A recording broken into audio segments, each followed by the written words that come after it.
All right. What is going on, everybody? How you all doing out there? I hope this video is finding you well. Welcome or welcome back to Get Right On In. My name is Andrew, for those of you who do not know, and today I am joined by the wonderful Abby Salter and the amazing June Chevalier. Chevalier, I'm trying to get his last name correct, but I'm trying. So we are here for my 7th round of Readers versus Writers, which is crazy to me. Today we are going to be talking about world building. For those of you who might not be familiar with this little series, it's not as intense as it sounds with the verses, but I just like to bring a writer and a reader together to discuss various topics. And as I said, today's is just going to be about world building. So Miss Abby, would you like to tell us a little bit about yourself and your channel and everything else? Hi, well, I'm Abby. I am a predominantly fantasy reader who tries every now and again to branch out into other genres. I have a channel under my own name, Abby Salter, where I've been reviewing books for coming up to a year now. But I've been reading for like my whole life, and I just love reading, really. You do. And I you being do. a fantasy reader is a major reason that I chose you for this one, for Uh-huh. the discussion on world building. And June, let's hear some about you and what you write and some more about yourself. Yes, first of all, thanks for having me. And my name's June Chevalier, and I'm the author of Vile Artistry, which is the first installment of the Nightling Grimoire trilogy. And I've been writing basically for forever since I was like probably a 5th grader or something. And I've mainly written fantasy, so world building is really my passion. So yeah, that's it, I guess. He was the one that chose this topic, so Yeah. Oh, well, I some think notice it's a that really I good passed topic. it. So, I do too. It's not my favorite thing when I write my own books, but when I'm reading books, like it's definitely something that I latch onto. Um, but with that, Abby, I'm gonna actually shoot the first question towards you.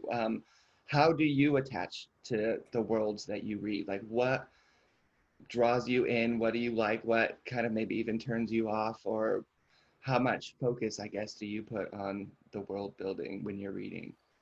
I think so. I was thinking about this earlier today as I was planning out my thoughts on world building, and I think I really like world building. I want to know everything there is to know about a world because, like, if you're building, like, it depends if you're creating a story that is going to be in our world, because that involves, I guess, less world building because it's in a world that we already know, or if it's a completely new world, and I just want to know everything. I want to know like everything to do with that world. Like, I do not mind an info dump in terms of world building because I just want to know it all. Yeah. How about you, June? What do you look for, and then how does it influence you and your own writing? Yeah, I find world building to be in fantasy genre. It's really, it's basically another character. Even though it's probably not the main character, it should be a good character with development. And if it's a static world building, it would just be a backcloth, and it wouldn't be a good character. So what I find, what I would like for a world building in fantasy is to give me a sense of a living, breathing world outside of the storyline of the main character. So even if the author doesn't really, give out much information, but if it can, give me that sense of grandeur in the world, then I feel like it's really great world building. Yeah, I would actually very much agree with you on that. Whenever I do like give advice on world building and such, I always say similar things. I treat it like a character. It's got its own history anywhere that you're at. Like even, Abby, I'm looking at your apartment right now. Like someone was in there before you. You know what I mean? And someone was in there before them. And then you're in London, so like there's so much history there. You know what I mean? Like there's so much that kind of goes into all of the surroundings that can be very much overlooked. Because I was thinking earlier, you sort of have the world, it depends if your story is going to be focused around like a small aspect or a small like just a chunk of a world. You don't necessarily see the wider world. Or if your story is going to be much broader and it's going to be encompassing like many lands, then it's sort of a different aspect to it. And so you'd also have like what the character sees in their everyday life and the world that they're seeing, but there's like a step further than that, and there's the bigger world. Yeah. I would say too, there's what the character sees, there's what the reader knows, and then there's what the author knows. And it's always like the author like has all of that all encompassing knowledge, like everything, hopefully. Yeah, and from the author's perspective, I would like to add also that I mean, world building is all about mainly about cultures, right? And when we talk about cultures, there are no right or wrong, truth or false. So I treat it like, like cultures in real life, so where the authenticity of our beliefs are not determined through the truth of their objects. So if we are fixated on the truth, then we will never understand culture. Yeah. So, and also cultures is all about myth making, and myth making is like languages, right? So I approach myth making and word building like I approach languages with ambiguity. I'd like to have ambiguity in my, word building. And mythology in Denevia, and Denevia is the continent where my novel is, basically set. I don't particularly like to have a monolithic, system like probably in Middle Earth, for example, because in Denevia we have various cultures with various mythology, and I don't mean various mythology by totally different, but they have varying perspectives to the one true mythology. So their own interpretation, different cultures have their own interpretation of the one true mythology, and this one true mythology is something which only the author knows. So the readers would have to come up with, oh, these cultures have this perspective, but which one is the truth among them? So for example, in the real world would be like the flood. There are like about 4 accounts of the flood, like in the Bible, and there's the Gilgamesh, the Atrahasis, and one Eridu Genesis, I believe. And we often accuse similarities in archaeological accounts as borrowings. So one borrowing from another, and etc., etc. But we don't really have evidence for that. We can only see them for their similarities, while actually the difference is the indication that they are looking at the same event only through various perspectives. So it might be because of the oral tradition at that time, but it does not mean that they borrow something, And mythology, usually why there are various, variants of myths in real life, and a lot of people really subscribe to the idea of, collective consciousness, which Carl Jung actually popularized. And there are actually there's a development of it that Joseph Campbell, the author of A Hero with 100 Faces or something, and he studied mythology through this theory, collective consciousness. And basically, in short, collective consciousness is, we as human, we have 2 sides, right? The conscious and the unconscious. The conscious produces variance in mythology, the unconscious produces archetypes. And but the gist is this, in this theory: collective consciousness is difficult to prove. So then why not play with it? I mean, for me as the author. So in Denevia, I try to make it a little different. So there is a pattern, an affinity, if we study those various mythologies throughout the continent. But the reason for that is not because there are, collective consciousness, but the source is one, the one true mythology that I mentioned earlier. So from one sprouts varieties, and varieties correlate to the geographical, the cultural, and even the temporal aspects, right? And one culture may see one character in the myth as good character, like probably a god or a goddess. Another culture may see them as bad. So the source is one, but over time deviations will occur. So what I'm trying to say is, with this in mind, we can create a more believable world with seemingly organic development. So sometimes when we follow all those guides online about world building, we still don't know what we're actually doing. Like there's this checklist, define laws and rules, define the religions, but we still don't understand what we're doing. So understanding world building through the lens of anthropology like this, or mythology, would be extremely helpful, I think. Why? Because, well, once you could grasp the fundamentals, you could play around with everything else without fear of doing something wrong. I like it when the world, as you're saying, it has a mythology or like a mythology or a religion that influences or goes through the history of the world. And it makes it, for me, it makes it more believable, especially if there are different religions and different myths. Because if your world is like a big fantasy world, then they're not all going to be speaking the same language, realistically. Yeah. They're not all going to have the same religion. They shouldn't all have the same beliefs, because if it's a vast world with seas separating different lands, then they will have developed differently.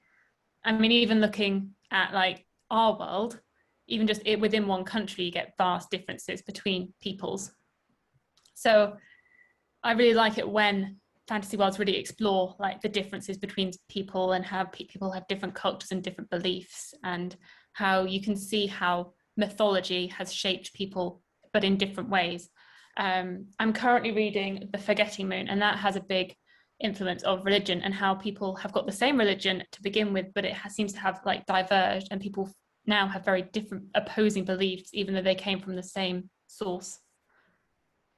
That sounds familiar. Just in general world these days, like there's so much that comes like rooted from the same thing. But that is partially even what I struggle with, honestly, when I do my own world building, is like making sure like politics is a thing, that religion is a thing, that language is a thing outside of just like history or personality. And it really can be a lot to think about. I think it depends. It depends as well if your world is based on our world or if it's a completely new world. Like I don't know, as I'm not a writer, but it probably is quite a different path that you have to take with the world building. Yeah. Because if it's in our own world, you already have the pre-designed, this is the situation, this is the world, and you're designing the characters' world around them, as opposed to designing the politics or the religions, because we already know that. Whereas if you're creating your whole own fantasy world, you've got to design everything. Everything. And that's also the difference between like hard magic versus soft magic, right? It's, is it something that we're already familiar with, or is it clearly defined? But I really love to give the ambiguity here and there. So probably would be considered as soft magic, probably something like that. But I think in my genre, which is a little, gothic, it creates that sense of, mystery and, just the unknown. Like there's fear in there everywhere. And the ambiguity actually adds to, not only for something more interesting for the characters to deal with, but also for us as readers, right? Yeah. Yeah, I do like, how world building can gradually be given to the reader. I feel as though it's tricky to, if you're writing a series, I quite like to have a lot of world building probably in the first installment. And by the third book, obviously the world can grow and get more expansive, but I think it's, for me, I think I prefer it when it's done earlier on as opposed to suddenly getting world building in like the final book. Right. Do you prefer books that take place in our world, or do you prefer books that are completely made up? Completely made up. Yeah, me too, actually. That's the most fun. Yeah, like I think that's why I really enjoy first books in series, is because I love like discovering new worlds and having that, to seeing what other people's imaginations are like and what the worlds that they're creating. Whereas once you get into the series, I mean, I do generally like continuations as well, but I do really like that first book where you're discovering everything. I like crossovers. Like, I like it when characters start in this world and then end up in another world. Portal fantasies. Yes. So like Narnia. Narnia. That's the kind of, like, in my fantasy book, that's what happens, because that's always been something that I've enjoyed. But I like that as well.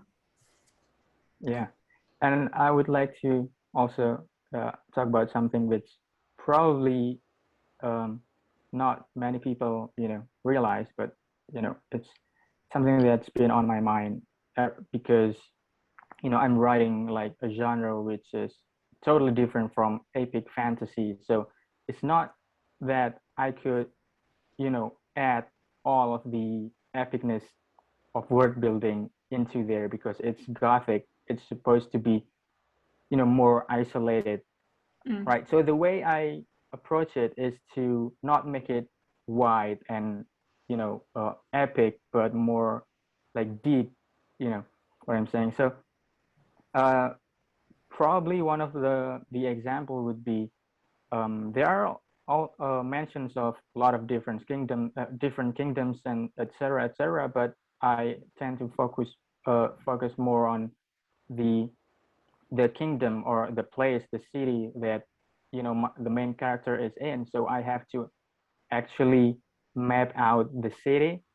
So I have to know the name of the most major streets, etc. So because I think that is one way to make the world feel more deep, and there are actually my so many attempts that I try to came up with characters from various like case in the society, like from the ruling class to the blacksmith to the shoemakers to the port masters, I think that's what they're called. And these various characters from different case, I think it really gives depth to the world building because we can see how the lower class struggles with the economy, how the ruling class struggles with their relationships with other kingdoms, etc. So that's one way to not make not step too far out of the genre, but still having a really good world building.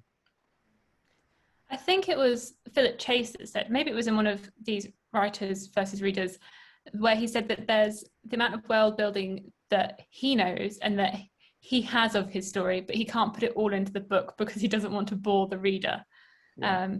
And how he has everything created in his head. He has all these different mythologies, but he's trying to pick and choose which aspects of the world building that he actually puts into the book. And he has had to take bits out because he realized that although they were interesting to him, they might not be interesting in a story.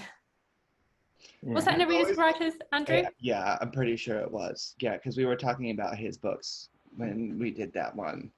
But I mean, even right now, June, I feel like you're channeling Philip Chase right now with what you were saying earlier was just like, so I'm just like, wow, talking about all borrowing and the mythologies and all of that. But that is, I mean, what he was saying, just to go off of what you were just talking about, Abby, like that is something that, I don't know, I even think about too. I mean, all writers do. It's just like, what is interesting to the reader?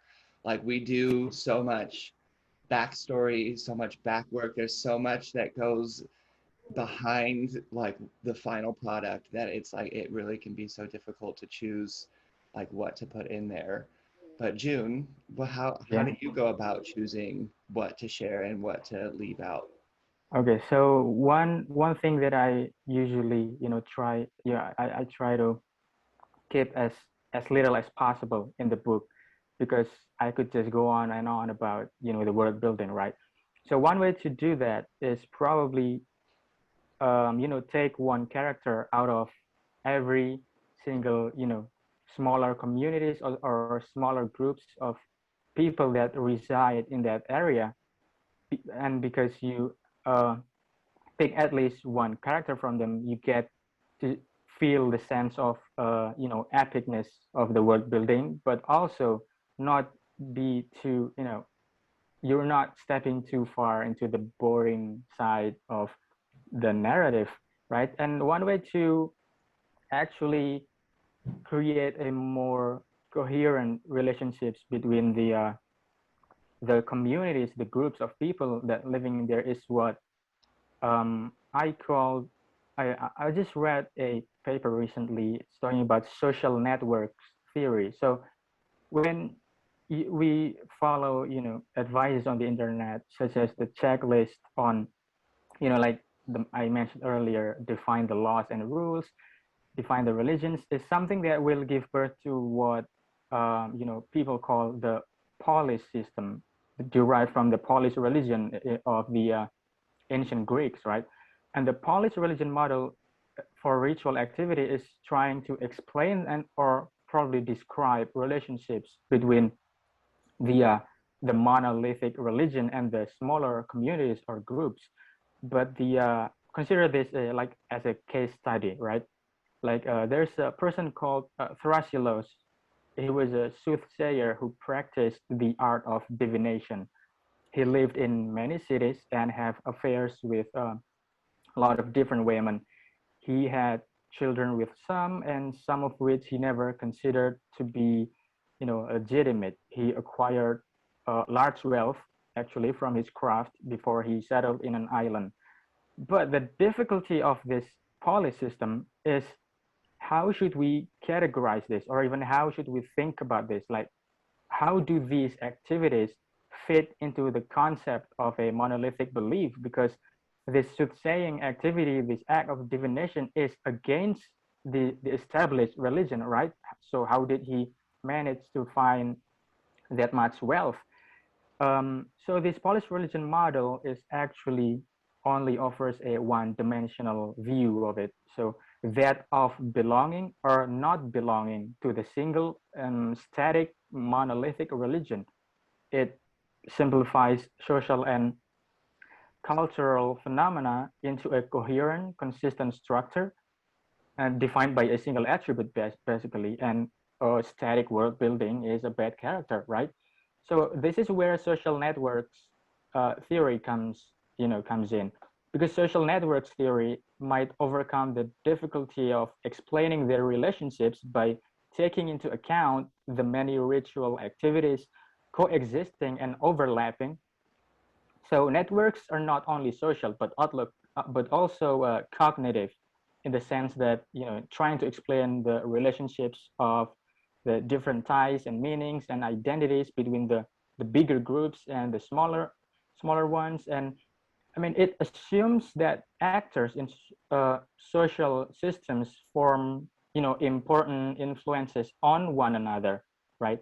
So, and they may be individuals, they may be smaller groups, or even nation states. So this social networks points out how social formations are born from the never-ending for control in the society between all these different groups. And with this in mind, we could actually define how one groups react, or how do they identify within the society. So I guess that's one way to you know like at least give a sense of a dynamic world through showing the relationships between the social groups. Yeah. Wow. You just like, what? I was like, wow. that was awesome. Abby, I have a Yes. question for you.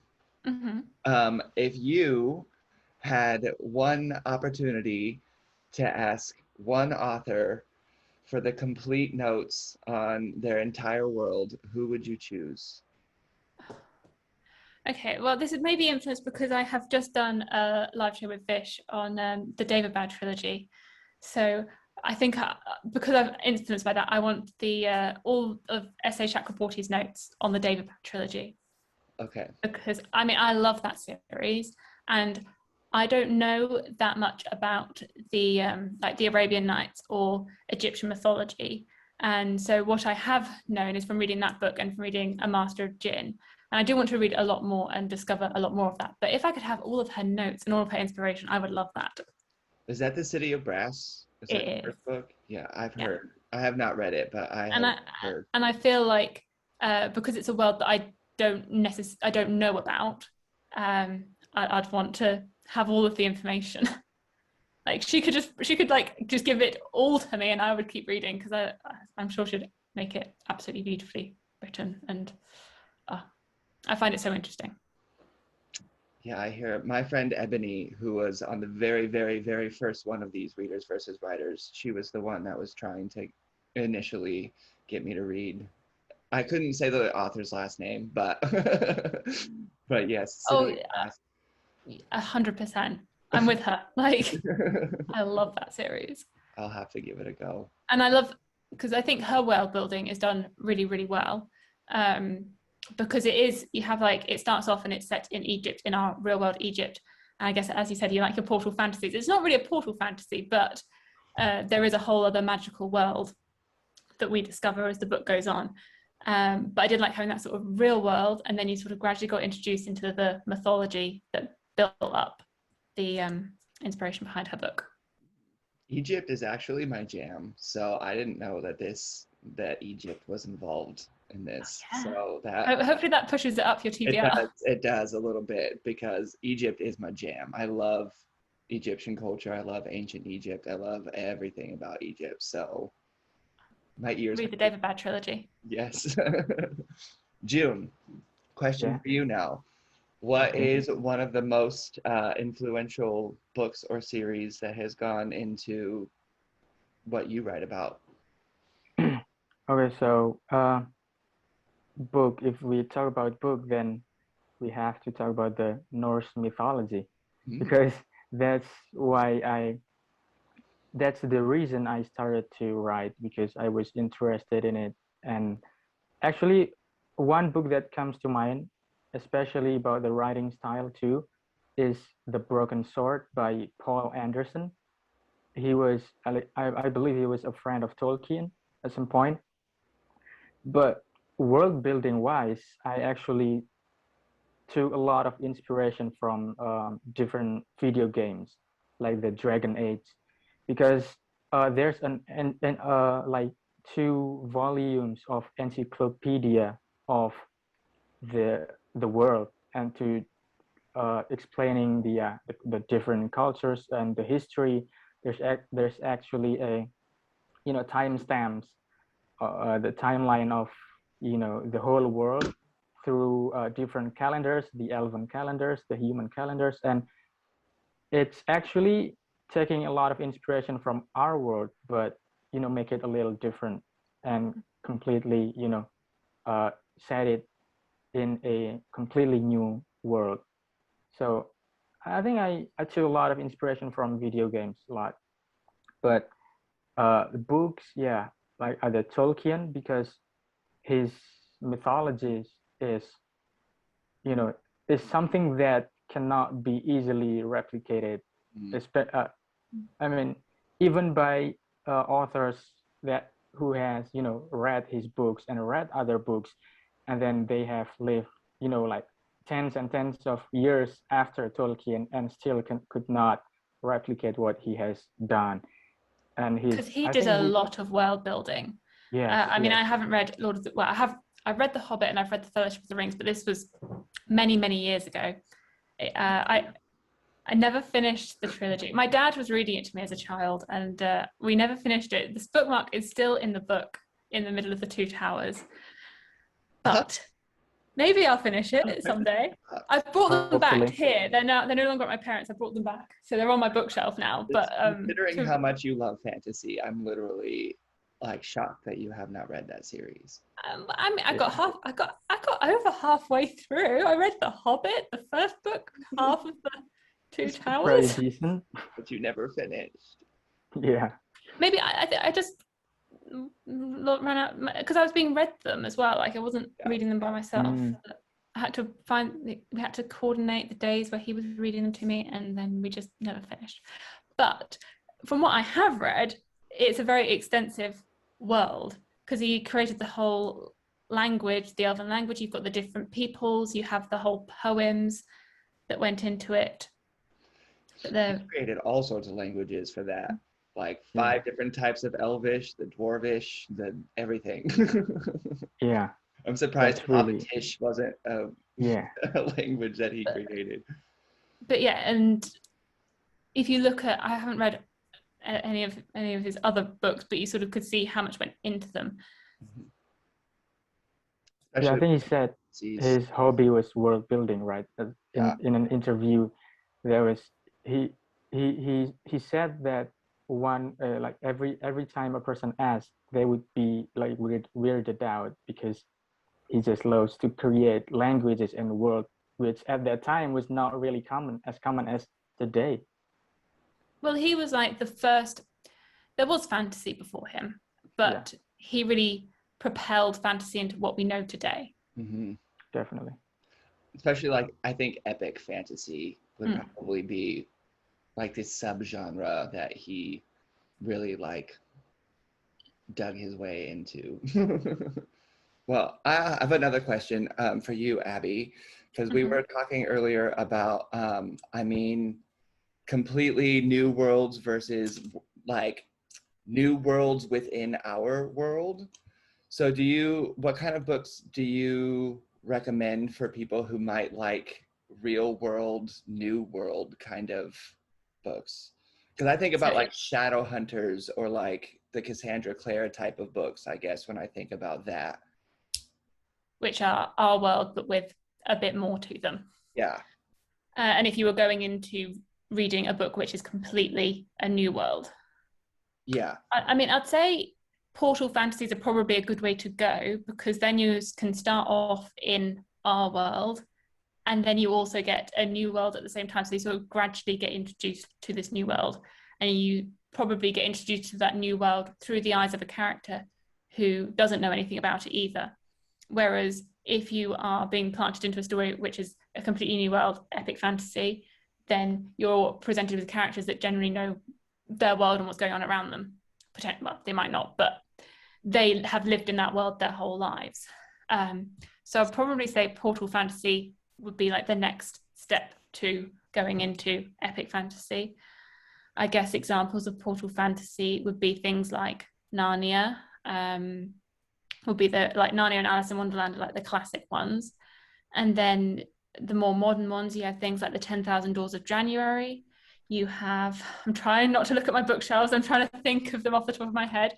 You have things like Daughter of Smoke and Bone, that's portal fantasy. But yeah, those sorts of things.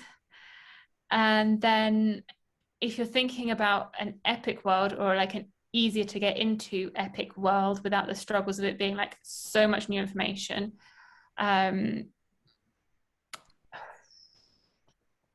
maybe you could go for something like the Poppy War, which is influenced by history. So you know that it's got some real world inspiration to it, but it is a completely its own world. Or like the David Bad trilogy again, so it's got inspirations from our own world within that fantasy world, which is very unique in itself, but still has some things that we can know about. Cool. June, I want to hear a little bit more about your world and how different it is from ours. Okay, actually, the different is actually mainly spirits are, basically as real as it gets in there. Like spirits and like dark entities, etc. But there's also some like a nation state which tries to convince its people that those entities and creatures are not real, and that's another conflict in the whole novel. But basically, it's very much the same. But the similarity would be more interesting, I think, because there's ambiguity of whether those entities are bad, or are they malevolent? Are they good entities? How should we interact with them? Should we interact with them? And those kind of questions are answered differently according to the, like the religions, for example, or like according to which group that you identify with. Like the main character is from a tribe, actually, and their goddess is actually the evil goddess of you know the established religion. But this that so yeah, there's some conflicts here and there, and I think the similarities are actually could be interesting too, like the ambiguity in our world transported into the ambiguity in that fantasy world. So something like a Game of Thrones, for example, the political intrigues, that realism actually is really interesting too. But something that is really different is, so um there's not that much, because like the physics are the same, the basically the world, the environment, the geography is the same, but magic is real, just something like that. But it's really interesting how you approach with the subtlety rather than all the grand, oh, this is something big that's so different from our world, but all the difference is actually in the details. Yeah, something like that.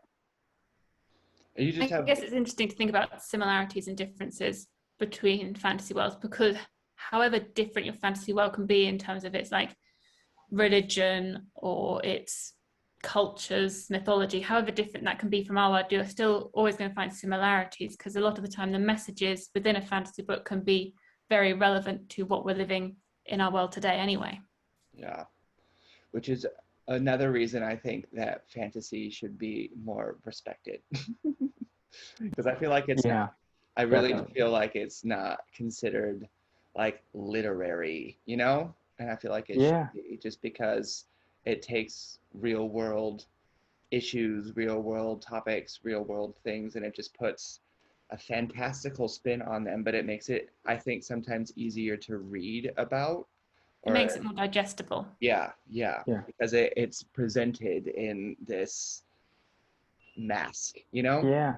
There's everything that thought can be thought better with myth, or Yeah, against it, or against its backcloth, something like that, right? yeah, And actually there are a lot of classics, actually, like Dracula. It's fantasy, basically. And a lot of people actually in the academic institutions, they respect Dracula, they respect Homer, they respect Iliad and Odyssey by Homer, and all that, actually fantasy, but classic. The more modern is, I don't know why, what's the difference, but somehow they just don't really think it's real literature. yeah. Which, yeah, I don't understand it, especially with I like how popular the genre is. Yeah. So many fantasy readers these days. More so, I feel like the genre just gets bigger and bigger every year.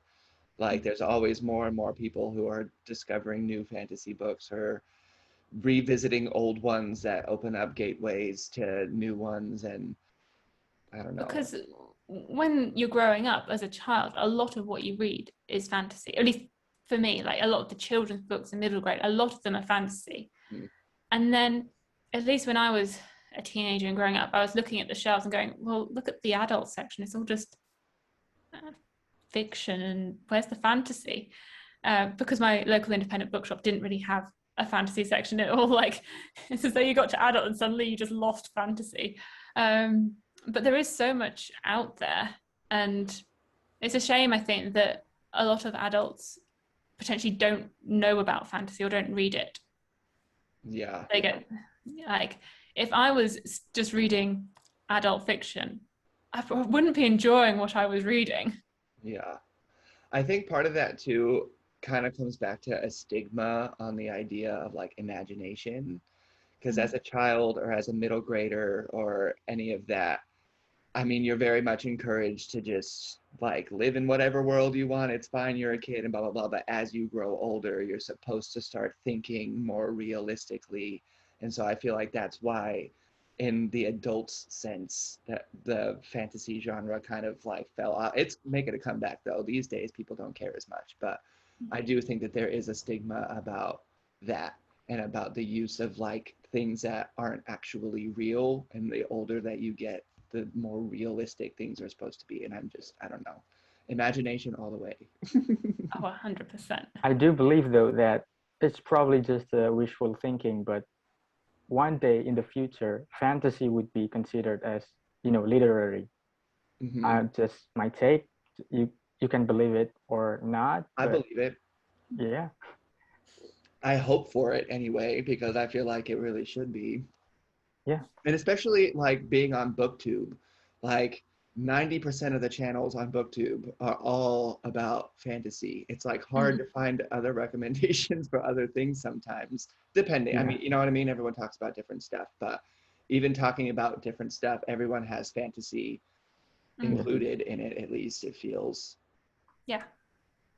As it should be. Fantasy's a great genre. Yeah, as it should. I mean, gothic fictions are with a little bit of spirits in there, and there's a lot of them are, you could consider them as fantasy too, so, and they are respected in the academic institution, etc., like Kafka, like well, there's a lot of, that I can't really think about of right now, but yeah, so I think fantasy, like this fantasy that we know of today, should be, I think respected.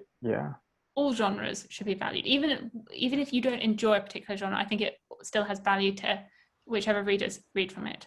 For sure. Like, I may not read so much from the classics or like from horror, but I think those genres have value, and if reading brings you joy and reading that particular genre brings you joy, then that's the important thing. Yeah. And I don't think any genre should be looked down upon. Like, yeah, I agree. Even Shakespeare, like some of his works are fantasy, right? Like The Tempest. Yeah. I agree. Yeah. Well, did either of you have anything else that you wanted to say in regard to the topic of world building? I don't think so. I probably would just like, just like a little advice on, if you want to approach world building and you really don't know what to do, first of all, start with your characters and then develop from that, because characters should come first. No matter how you like world building, if the characters are not fleshed out, then world building would be just an empty barren land without population, basically, because what makes world building and its history and development are the characters. So without the characters, there's no world building. So I guess just one general way that I'd like to add. Yeah, I would agree with that. And then to take the idea of those characters and just to think about how their surroundings really affect them and what they're doing and what they're going through in the plot. Yeah, I think that's a good point. Thank you, Abby. One day I want to see you try to write a book, Abby. I want to know all about your world, and I want to see all of your notes. Yeah, that would be interesting. I'll just stick to reading other people's books. You do that. You're a good reader. Yeah. I excel at the reading part. Yes, you do very much. Yes, you're very attentive. and very, I feel like you are that type of reader that attaches to things the way that writers want readers to attach, if that makes Yes. sense. Like you do all the right things when it comes to reading. Okay. When But it comes I to don't think anyone readership, can read a book wrong. I think No, no. but I mean, the attitude towards books yeah. is something that authors would love their readers to be like. Oh. Yeah. Because I'm analytical in a different way when I'm reading books. I'm always reading books, trying to read it as a writer and to see what can influence me, or you know what I mean? Like try to be like, oh, I don't like this, or I do like that. So that's just what I mean about like how you read versus how I read. Yeah, I'm not reading it critically as No. I'm reading it as a reader as opposed to as a writer. Yeah. Yeah. For And me, when I'm reading, I like stop myself in the middle of a paragraph to think about what I could do differently, you know.